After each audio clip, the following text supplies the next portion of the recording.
Hi everybody, my name is Rachel. I'm going to talk to you guys about the Little Albert study, or as you know, the professional term, the conditioned emotional reactions studied by Watson and Wainer. So some history on Watson. He went to school originally to become a minister to please his mother, but after her death he decided to stay at Furman University for graduate studies before going to Chicago.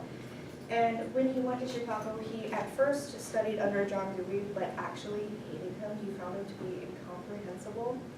So he started being mentored by Angel, I think. Engel. And got his PhD in psychology then. But his dissatisfaction with psychological trends actually started while he was studying. He thought that he could figure out the same things about behavior as the other students, but without using animals. He wanted to use a more objective lens and observation, and how, he wanted to see how that could change how people study behaviors. And that will kind of come back at the end, you'll see. He actually served during World War I, and that kind of encouraged him, and he got a job at Johns Hopkins. And when he went back after the war, that's when he published his famous behaviorist manifesto. And he started using human infants to study reflexes, and the most famous of these was in 1920, and it's the Little Albert study. So the aim of this study was to see if they could condition a fear response in infants.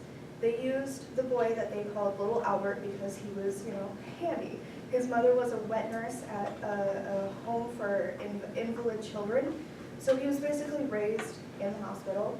He was reportedly really stoic and calm, and that's kind of why they wanted to use him. But they did have limited time because his mom would be leaving with him in a month.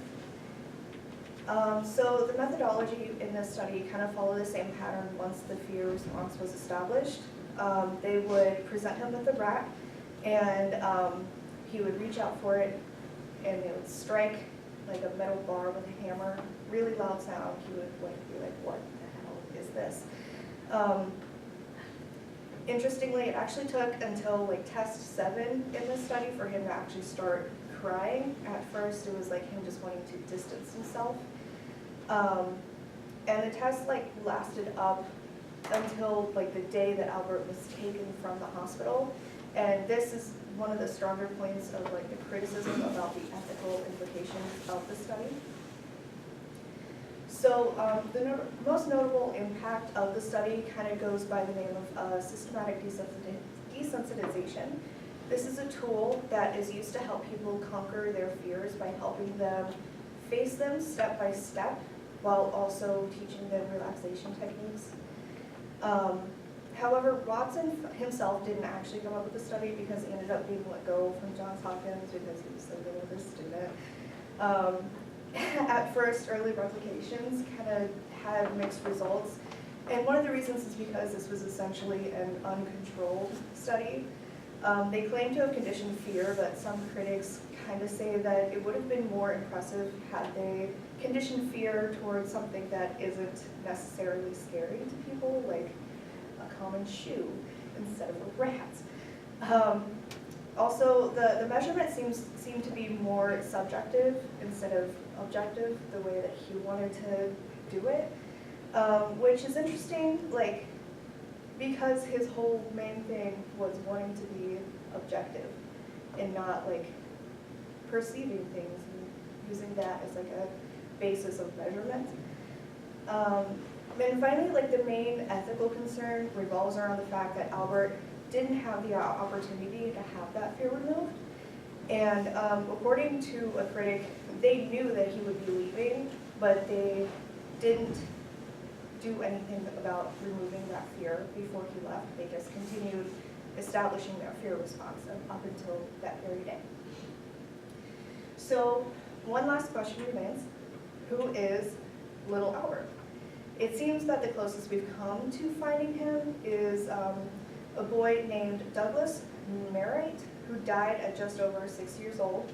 due to meningitis, which means that there's no follow-up to talk about whether or not the condition fears actually lasted through his short childhood. And this is one of the reasons why it's like a legendary type thing. There's no real like follow-up answers that kind of concludes this whole deal. So,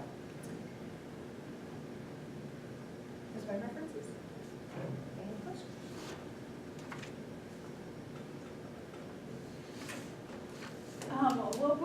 Did you read anything about like people's reactions towards the study?